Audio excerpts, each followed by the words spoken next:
I kind of have started mixing the banana ketchup with the gravy, and when you have them together, for me that kind of works. Kumusta mga kabano? Ako po si Chris Urbano. Today I want to talk to you about Filipino chicken recipes.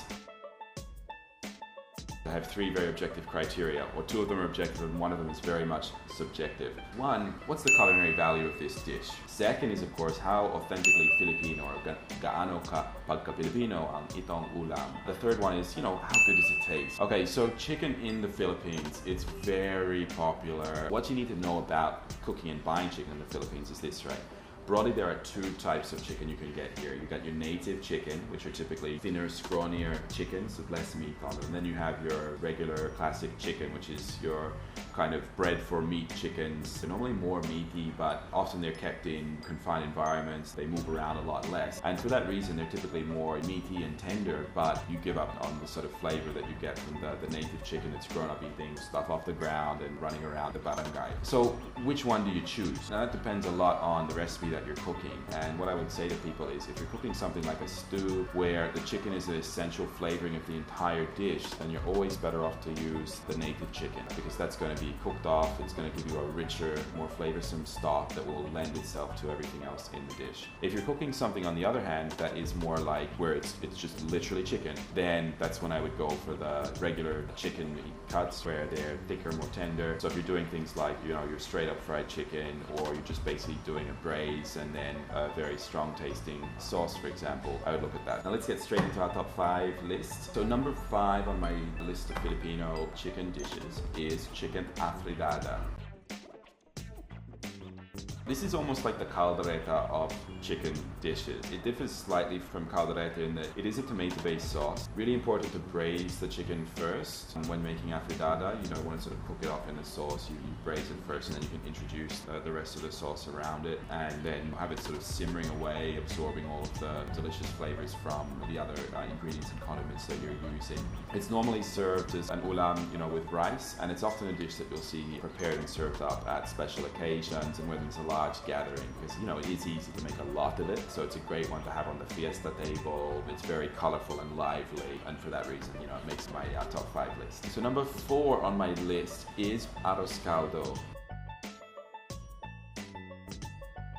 It's a super interesting dish, and I think that starts off with the name, right? So why is this called Arrozcaldo when the Philippines were making effectively congee, or locally we call it lugao, well before the word arroz, which is Spanish for rice, came to the Philippines. What was happening at the time was the Spanish arrived to a Philippines that already had plenty of Chinese influence here. Congee was there, pancit was there were noodle houses, and you'd see the noodle houses were starting to be called panciteria, so this sort of hybrid Spanish-Chinese name, and lugao, or how do we say, culturally appropriated by the Spanish and renamed basically as Arrozcaldo. This dish is a boiled rice with chicken, garlic, and ginger is essential, lots of ginger. You normally add calamansi, soy sauce, and then some crispy fried garlic bits, right? And that just really intensifies the flavor. When cooking this, you would normally use malagkit rice, and that's what gives you that thick porridge-like consistency when cooking Arrozcaldo. I do recommend using a native chicken for this and going with an all-natural broth. Make it with a whole chicken,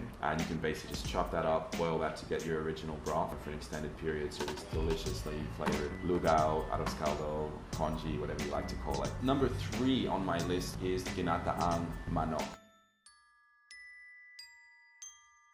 Anything Ginataan is amazing. I'm a guy who absolutely loves chili and coconut milk. Ginataan means the process of cooking something in gata. Gata is the Filipino term for coconut milk. I love the experience of going down to the palengke, and they have the nyog, the mature coconut kernel, and they'll crack that open, they'll hollow it out with this grinder, and then they'll press it using a hand press to extract the coconut milk. So watching that is a really interesting process, and cooking it is an even more rewarding process. Whenever I make my Ginataang Manok, it's spicy, and I love to add in turmeric, so I get a lovely yellow flavor, which is I think more of a Batangas thing, but Bicolanos do this as well when it comes to Ginataang Manok. So you get this yellow coconut cream look, but then with these intense bright red and green of the long green chilies, and then sili labuyo, bird's eye chili scattered through it as well. Flavor's amazing. You can eat this maybe not for breakfast, but lunchtime, dinner time, super setup. Number 2 on my list of top Filipino chicken dishes is fried chicken, pritong manok, or as I like to call it, kaligayahan ng manok. This has just had such a cultural impact on the Philippines. I mean, this dish was introduced by the Americans who brought the techniques of deep frying to the Philippines. And it's fair to say that Filipinos have adapted this and really made this their own. You know, the Philippines is the one market where McDonald's is not the dominant fast food brand. It's second or third in the pecking order here. Jollibee is number 1, and Jollibee was built on fried chicken. Now, what makes the Filipino fried chicken different? Firstly is in the seasoning, or 5-spice powder will go into your chicken seasoning.